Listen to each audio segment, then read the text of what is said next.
श्री वाहिगुरु जी की फतेह। मेरे ओडा गांव के इस भव्य प्रांगण में पार्टी के मुख्य दफ्तर के सामने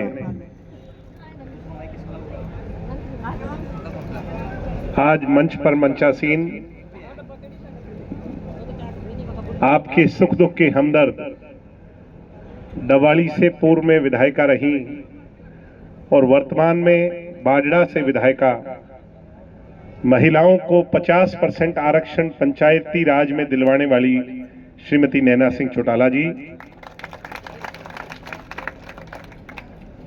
अशोक वर्मा जी हमारे बहुत ही संघर्षशील जिला के अध्यक्ष, वे पार्टी के तमाम वरिष्ठ नेतागण, नाम लूंगा तो लंबा अरसा लग जाएगा, मेरे गांव ओडा के पार्टी के समर्पित कार्यकर्ता साथियों, पार्टी के पदाधिकारी, मीडिया के साथियों, मेरे समक्ष मौजूद गांव के कोने कोने से आए सम्मानित बुजुर्गों, हमें अपना आशीर्वाद देने पधारी मेरी माताएं बहनें और देश प्रदेश का भविष्य, जिन्होंने आज मोटरसाइकिल का एक विशाल काफिला बना करके मेरा स्वागत किया, मेरे नौजवान युवा साथियों, प्यारे प्यारे बच्चों, आप लोगों ने आज जिस गर्मजोशी से स्वागत किया है।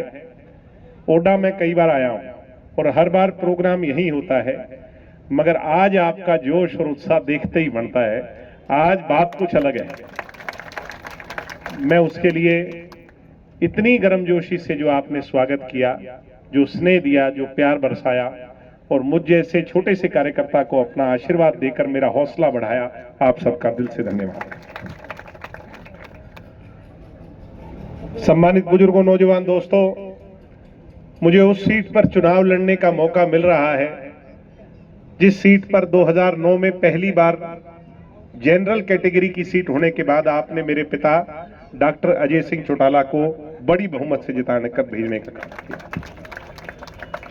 कांग्रेस ने 2013 में गहरा षड्यंत्र रचा, पिताजी को और दादाजी को जेल में जाना पड़ा। उसके बाद मुझे आज भी याद आता है कि ओडा गांव के बहुत से लोग सिरसा में मेरी माताजी से मिलने गए और जाकर नैना सिंह जी को एक ही बात कही कि आपने हौसला नहीं हारना, बल्कि अजय सिंह जी की जगह आप चुनावी मैदान में आओ और आप चिंता मत करो, नॉमिनेशन फाइल कर दो, बाकी काम हम अपने आप देख लेंगे। मुझे वो दिन अच्छी तरह याद है जब आप लोगों ने उस चुनाव की जिम्मेवारी ली।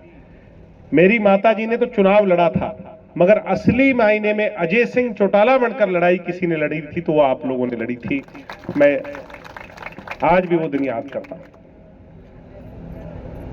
उस ऋण को तो मैं शायद चुकता नहीं कर पाऊंगा। हमारा परिवार सदैव इस बात के लिए आपका आभारी रहेगा। आज मुझे आप लोगों के बीच में 2024 के अक्टूबर 5 तारीख को होने वाले चुनाव में कैंडिडेट के तौर पर पार्टी ने उतारा है। ओडा गांव से हमारा 4 पीढ़ी का नाता और रिश्ता है। मेरे को धुंधली सी याददाश्त है, चोई देवीलाल जी की गोद में बैठकर एम्बेसडर गाड़ी में, यहाँ एक सर्किट हाउस था, रेस्ट हाउस था, क्या था मेन रोड पर, तब आते थे हम, बच्चे बच्चे होते थे, तेजाखेड़ा से यहाँ आए तो रास्ते में वो यहाँ जरूर रुकते थे। तो मुझे आज भी थोड़ा थोड़ा याद है वो यहाँ रुके थे हम, और यानी उनसे आपका रिश्ता था। मेरे दादाजी को बहुत आप लोग पसंद, आपका लगाव रहा चौटाला साहब के साथ, और मेरे पिताजी के साथ भी ओडा गांव के एक एक जो यहाँ के हमारे परिवारजन है उसका बड़ा रिश्ता गहरा रहा अजय सिंह जी के साथ भी। उन्होंने कभी मना नहीं किया किसी काम के लिए। मेरी माताजी को भी सदैव आप लोगों ने अपना माना और उन्हें भी बहुत आप लोगों ने साहस और ताकत दी। आज मुझे अवसर मिला है और मुझे पूरा विश्वास है आपकी ये भीड़ इस बात की गवाही भी दे रही है कि ओडा गांव अपने बेटे दिग्विजय को पूरा पूरा प्यार देगा, आशीर्वाद देगा। जो पगड़ी आपने मेरे सिर पर रखी है, ये मेरे सिर पर जिम्मेवारी की पगड़ी है, ये चौधरी देवीलाल की पगड़ी है, ये हमारे बुजुर्गों के मान सम्मान की पगड़ी है। मैं भी आपको वादा देता हूं, आपको आश्वस्त करता हूं, आपके दिए गए इस भरोसे को आपका ये लाडला बेटा नीचा नहीं होने देगा इस पगड़ी पर। आज सम्मानित बुजुर्गों, नौजवान दोस्तों, मेरा ये लक्ष्य है और मैं इसके लिए संघर्ष करूंगा।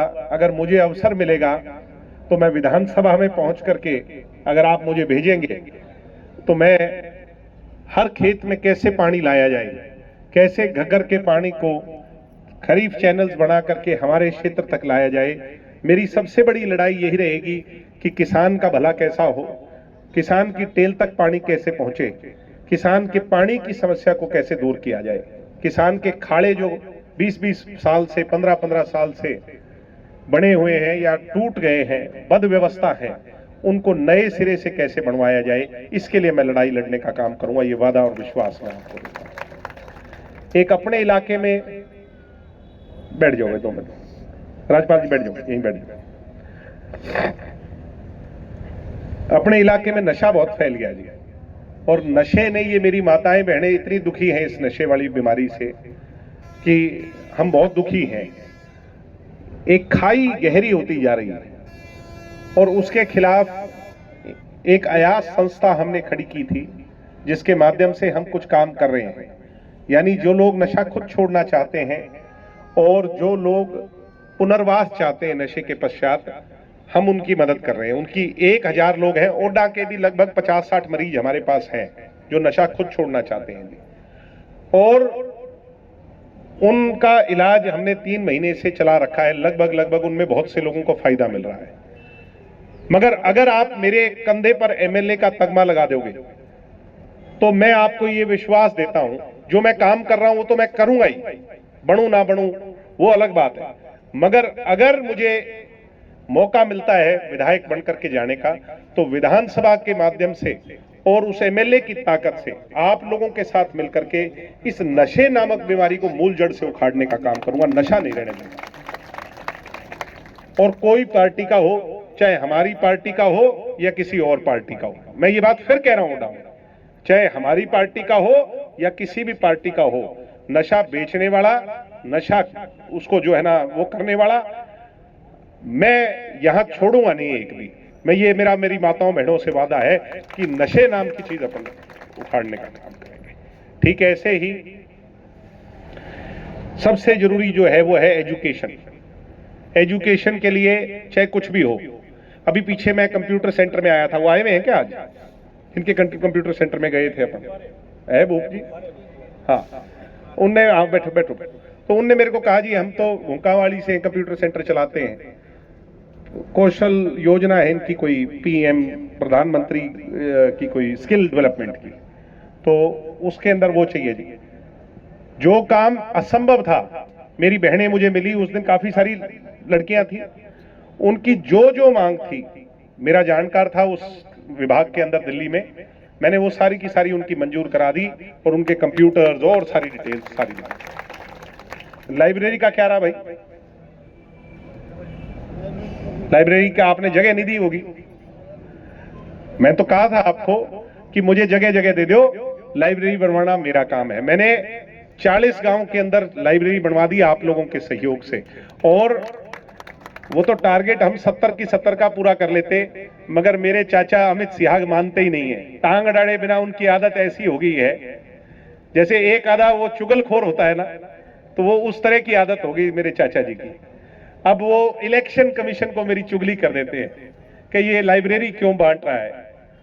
चलो रोक लियो थोड़े बहुत दिन, कितने एक दिन रोकोगे? 5 तक रोक लोगे, 8 तक रोक लोगे। जनता बता रही है भाई आने वाला टाइम किसका है, जनता का फैसला हो चुका है। मैं वादा देता हूं आपको, लाइब्रेरी भी बनेगी, और ओडा में तो अब इनने रुकवाई, मेरी टांग अड़ाई है। मैं आज कह के जा रहा हूं अमित सिहाग जी, देखने आना पड़ेगा, ऐसी इतनी बढ़िया लाइब्रेरी बनवाऊंगा ओडा के अंदर, देखने आओ दूर से दूर। कॉलेज बनेंगे, स्कूल बनेंगे, और भगवान ने चाहा एक दिन तो मेडिकल कॉलेज भी बनेगा हमारे डवाली के अंदर, कोई रोक नहीं सकता। पूरे जिले की लड़ाई है। अभी हमारा जिला नहीं है, अभी हमारा पुलिसिया जिला है, ये दुष्यंत जी ने मंजूर कराया। एक मिनट, मेरा गला बहुत खराब है, उसके बाद भी बोल रहा हूं मैं, आप लोग रुक जाओ। पुलिसिया जिला बनाया तो आदित्य चौटाला जी कहते हैं कि मैंने बनवाया, अमित सिहाग कहते हैं मैंने बनवाया। अमित सिहाग जी से कहूंगा, आपके पिताजी 10 साल ओएसडी थे। अगर ये लेटर हेड मुख्यमंत्री का हो ना, इस पे ऊपर मुख्यमंत्री लिखा हो भूपेंद्र हुड्डा का, उस समय, तो उस समय ओएसडी की मोहर लगती थी तो केवी सिंह की लगती थी कि नहीं लगती थी? तो 10 साल में क्यों नहीं बनाया, केवी सिंह जी से पूछना चाहता हूं मैं। आज मेरे दादाजी हैं, उनसे पूछता हूं क्यों नहीं बनाया 10 साल के अंदर, हालात तो तब भी ऐसे थे। और आदित्य चाचा जी से भी पूछना चाहता हूं कि अब तो चलो आप बीजेपी से चले जाओगे, 1-2 दिन की बात है, मगर आपने 5 साल मनोहर लाल खट्टर की पहली सरकार में क्यों नहीं बनवाया भाई? मेरी बात जायज है कि नहीं? तो दुष्यंत आ गया, अब दुष्यंत ने कोई सड़क बनवा दी, मैं बनवाई है सड़क, कोई नहर बनवा दी, क्योंकि दुष्यंत जी उप मुख्यमंत्री थे, यहां आकर के रोज की रोज पत्थर पर फीता नहीं काट सकते थे। सहमत हो कि नहीं आप इस बात से? जो काम तो करवाए दुष्यंत चौटाला, और उसका फायदा लेने की होड़ में ये दोनों लगे रहे, और इनके सिवाय इनके पास कोई काम नहीं। अभी हम कल परसों एक गांव में गए हुए थे, एक तो बोर्ड लगा हुआ है जी आदित्य देवीलाल नींव पत्थर का, चलो जी ठीक है। दूसरा है जी काम शुरू होने का, तीसरा है जी काम खत्म होने का, सड़क बनी नहीं, बोर्ड 3 लगे। तो ये है बोर्ड वाले नेता और अपन है काम वाले लोग, ये जो काम वाले बैठे हैं। आपने मेरे को क्या क्या काम लगाया, 2-3 शेड जिम्मे लगाए कि नहीं? क्या स्टेटस है उनके शेड का, और कितने दिन पहले लगाए थे बताओ, आप खुद बता दो। सामान आ गया और चालू है कि नहीं है? चालू है। मेरे इन बच्चों को लाने ले जाने के लिए एक पिटरेडा, मैंने कहा जाके ले लो, और सारा काम आपका वो हुआ मानो। और जो जो काम जिम्मे लगाए थे, अभी ये रणदीप जी मेरे को बता रहे थे गौशाला वाला, ठीक है जी, और उसके सिवाय आपकी फिरनी दुष्यंत जी ने बनवाई, धर्मशाला की बात थी, जितने जितने मंदिर का शेड वाला बात जो आप मेरे को लेके गए, और जितने बच्चों को प्राइवेट रोजगार के लिए, मैंने कहा मेरे पास ले आओ, मेरे को बहुत लोग जानते हैं, मैं अपने आप एडजस्ट कराऊंगा, तुम्हें क्या मतलब है मैं कैसे ही कराऊंगा। वो सारे एडजस्ट करवाए कि नहीं करवाए? आपको काम से मतलब है या बोर्ड पे लिखे हुए नाम से मतलब है? तो काम से मतलब है तो फिर आप इन दोनों को आजमा चुके हो। एक मौका मेरे को, अभी तो जब मैं बिना पद के कर रहा हूं, एक मौके मेरे पास पद आ जाएगा तो फिर बल्ले बल्ले हो जाएगी कि नहीं? ढीले ढीले क्यों बोल रहे हो? फिर बढ़िया होगा कि नहीं होगा? तो एक मौके मेरे को पूरा ही आजमा लो। आपने इनको 10-10 साल दे दिए, किसी को 5 साल दे दिए, इनके पास कोई बहाना नहीं बचा। अब ये तरह तरह के बहकावे वाली बातें कर रहे हैं। कभी कहते हैं इनेलो वाले की चौटाला साहब चुनाव लड़ेंगे, अखबार से खबर लगी चौटाला साहब और अजय सिंह जी 2029 तक चुनाव नहीं लड़ सकते, मगर मैं मीडिया वालों को कहूंगा मेरी बात रिकॉर्ड कर लेना, अगर चौटाला साहब चुनाव लड़ेंगे तो दिग्विजय चुनाव नहीं लड़ेगा। और हमारा एक एक वो जो है, रुको, हमारा एक एक आदमी फिर चौटाला साहब की मदद करेगा। क्यों नहीं करेगा? हम उनके सारे उन्हीं के बनाए हुए हैं, फिर हम चौटाला साहब की मदद करेंगे। मगर ये सारे के सारे क्यों कर रहे हैं मैं बताऊं? इनके पास, बेचारों के पास कुछ बचा नहीं। अब ये उस वोट बैंक को कैसे रोकें, क्योंकि वो सारे के सारे हर रोज हमारी तरफ शिफ्ट हो रहे हैं। यही बात है कि नहीं है? तो ये बात कह दो कि फिर, और मेरे हिसाब से अगर चौटाला साहब चुनाव लड़ते हैं तो आदित्य को भी नहीं लड़ना चाहिए, और लड़ना है फिर केवी सिंह के लड़के को भी नहीं चाहिए। उनके संघर्ष के सामने हमारी क्या हैसियत है फिर किसी की? आप सहमत हो कि नहीं इस बात से? फिर तो उनको तो, अगर वो चुनाव लड़ेंगे तो किसी पार्टी का कोई कैंडिडेट नहीं आना चाहिए, ये बात मैं कहना चाहता हूं ऑन रिकॉर्ड। और अगर वो नहीं लड़ेंगे तो फिर ये जो कान खजूरी बातें चल रही है ना, खुल के क्यों नहीं बोलते कि 8 तारीख को इनेलो ज्वाइन कर रहा हूं? सहमत हो कि नहीं? जब लड़ाई लड़नी है तो खुल के लड़ाई होनी चाहिए, संघर्ष होना चाहिए, चुनावी संघर्ष तो अगर खुल के होने चाहिए। दबी जबान वाली बातों का क्या संघर्ष है? तो इसलिए आप मेरे से काम ले। और ये कई बार कह देते चुनाव के बाद, मैं कहता हूं चुनाव से पहले ले, मेरे से काम ले। इनके इतना डर हो गया, मैं आप मीडिया वालों को बताऊंगा, ये पीछे भी खड़े मीडिया वाले। माखा गांव के अंदर कोई किसान अपने 2 एकड़ की पाइप ले आया बेचारा खुद के पैसों से, तभी पुलिस भेज दी। पुलिस वालों ने पाइप पकड़ ली, उसके पास, बेचारे के पास कोई बिल नहीं था, थाने ले गए, बोला ये दिग्विजय ने भिजवाई है ना। तो इनके ऐसा खौफ हो गया, मैंने क्या कहा कि वो, मैंने कहा भाई गरीब किसान ने खुद के पैसों से पाइप ली है, तुम्हारे को किस बात का वो है भाई? अपने खेत में थे कोई पाइप डाले। मगर ये अब इतना घबराए हुए हैं, कभी लाइब्रेरी रुकवा देते हैं, कभी खेल का सामान रुकवा देते हैं। मैं युवा साथियों से कहूंगा, अभी तक मेडल आते हैं जींद में, मेडल आते हैं भिवानी में, आप मुझे 5 साल दो, मेडल आएंगे डबवाली के अंदर से,